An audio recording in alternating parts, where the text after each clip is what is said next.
त्या मालकाला सांगायचं जे कॉन्ट्रॅक्ट आहे बनवलेलं यांच्याबरोबर ते कॉन्ट्रॅक्टची कॉपी माझ्या ऑफिसला घेऊन यायची. मग करा की तुम्ही लोक केवळ तुमचा धंदा होण्यासाठी तुमची घरं भरण्यासाठी कामगारांना रस्त्यावरती आणणार का? नवीन कॉन्ट्रॅक्ट म्हणून आल्याच्या नंतर अपॉइंटमेंट द्यायचं नसतं. किती दिवस काम करता इथे? 30 दिवस पूर्ण. किती दिवस काम करता इथे? 30 दिवस पूर्ण. विकली ऑफ मिळते त्याला नाही विकले पण नसते, कारण टेंडर मध्ये तशी कंडिशन आहे 26 दिवस. कामगार कायदा आहे ना हा भारत सरकारने बनवला. महाराष्ट्र नवनिर्माण सेना किंवा त्याच्यानंतर त्याने नाही बनवलं. तुम्ही लोक टेंडरच्या कंडिशन्स ज्या आहेत हे लोक गव्हर्नमेंटच्या आस्थापन आहे. हे लोक कोणत्याही परिस्थितीमध्ये ज्या गोष्टी मिळायला पाहिजेत कमीत कमी weekly off, paid holiday, public holiday, जर का ती लोक काम करत असतील तर पेड हॉलिडेला आणि विकली ऑफला डबल पगार द्यायला पाहिजे. जर का ती लोक पब्लिक हॉलिडेला काम करत असतील तर त्यांना ट्रिपल पगार मिळाला पाहिजे आणि ह्यांना मिळतो. त्याच्यानंतर लिव्ह वेजेस असतं. एखादा व्यक्ती 240 दिवसात काम केलं त्याने तर त्याला प्रत्येक दिवसाच्या पाठीमागे किती लिव्ह मिळाली पाहिजे हे देखील कायद्यामध्ये प्रोव्हिजन आहे. त्यांना किमान 20 लिव्ह तरी मिळायला पाहिजे. त्या 20 लिव्ह तुम्ही त्या लोकांना देत नाही. बोनस किती मिळतो? 2000 रुपये, 4000 रुपये. पुढच्या कायद्यामध्ये या गोष्टी आहेत. आणि असं पुढचं टेंडर आहे. अशा पद्धतीने टेंडर तुम्ही लोक देतात. आम्ही ESIC आणि एखाद्या माणसाला सुट्टी नको का?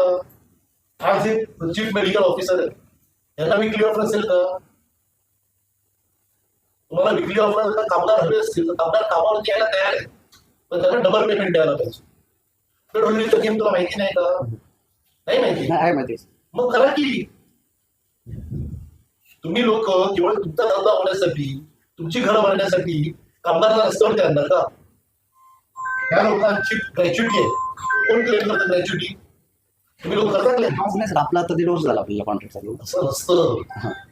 तुझा कॉन्ट्रॅक्ट बनतो त्या कॉन्ट्रॅक्ट मध्ये ग्रॅच्युटीच्या बद्दल काय लिहिलेलं आहे?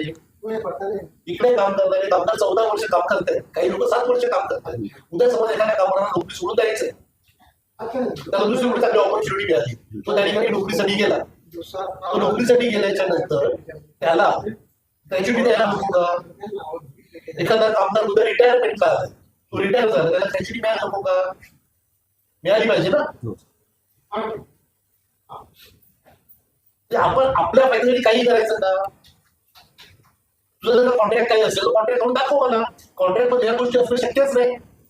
कारण बीपीटी अशी आस्थापना आहे जी केवळ एकाची महिन्यात चालली आहे ना. 100 कॉन्ट्रॅक्ट अपॉइंट केले त्या लोकांनी अलग अलग ठिकाणी. इतर ठिकाणी प्रॉब्लेम होता, हॉस्पिटलमध्ये काय प्रॉब्लेम होत आहे?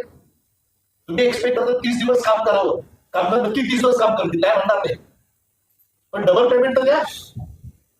तुझे पगार जे आहेत ना हे पगार प्रत्येक महिन्याला अलग अलग असतात. त्या लोकांना अपॉइंटमेंट देणं लिहिलं नाही तुमच्या कॉन्ट्रॅक्ट मध्ये. नवीन कॉन्ट्रॅक्ट म्हणून आल्याच्या नंतर अपॉइंटमेंट द्यायचं नसतं. काय करत तुम्ही लोक? कोण मालक आहे कॉन्ट्रॅक्टचा? तूच? नाही मी मॅनेजर आहे. मॅनेजर आहे. तुला रेग्युलर सुट्टी मिळते की नाही मिळत? मी पण वर्किंग असतो सर. तुला डबल नाही मिळत? डबल म्हणजे आम्ही कसं ते ऍड होतं नंतर ह्यांना ऍडजस्ट किती करून देणार? कॉम्प ऑफ घेत असशील ना तू? हा कॉम्बो वगैरे असं. आता 1 मे आहे, 26 जानेवारी आहे, 15 ऑगस्ट आहे, त्यावेळी काय तर तू सुट्टी नाही घेत? नाही म्हणजे असते वर्किंग असतं, दुसऱ्या साईडवरती वगैरे असतो. दुसऱ्या साईडवर तिसऱ्या साईडवरती त्या दिवशी तुला सुट्टी मिळाली पाहिजे की नाही मिळाली पाहिजे? तुझा पगार त्यांच्या पगारामध्ये तुला स्वतःचा पडत असेल, तू पण 12,000 पगार घेत. जो पण मालक असेल त्या मालकाला सांगायचं जे कॉन्ट्रॅक्ट आहे बनवलेलं आहे यांच्याबरोबर ते कॉन्ट्रॅक्टची कॉपी माझ्या ऑफिसला घेऊन यायची. त्याच्यामध्ये ज्या ज्या गोष्टी केल्या नसतील त्या पूर्वलक्षीप्रमाणे भरून द्यायच्या. नाही तर प्रिन्सिपल लेटरच्या पाठी लागणार. जर कॉन्ट्रॅक्ट ठेवलं काय डिस्कंटिन्यू केलं का मला कळत नाही.